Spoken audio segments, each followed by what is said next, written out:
ہیں اور آپ کہہ رہے ہیں اس کی اہمیت نہیں ہے، تو اگر اہمیت نہیں ہے تو ہم اتنے پینک میں کیوں ہیں؟ پنجاب گورنمنٹ جو کاروائیاں کر رہی ہے وہ سب کچھ کیا ہے پھر؟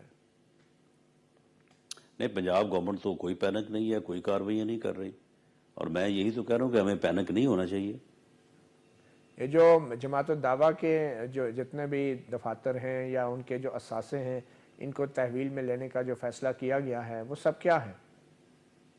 وہ کس کا دباؤ ہے؟ وہ تو ویسے خواہ نہیں، وہ خواہ جو ہے نا وہ ایک یعنی خبر کا اینگل ہے۔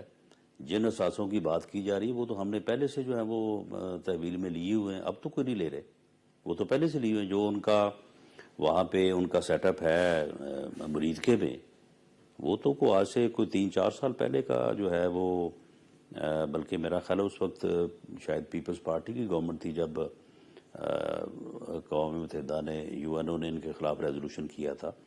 ان کا وہاں پہ جو جتنا سسٹم ہے اس کو گورنمنٹ نے اپنی تحویل میں لیا۔ وہاں پہ ان کا ایک مدرسہ تھا، اسکول، ایک ان کا تھا وہاں پہ ہاسپٹل، ان کو بھی جو ہے وہ گورنمنٹ نے اپنی جو ہے وہ ایڈمنسٹریٹو کنٹرول میں لیا۔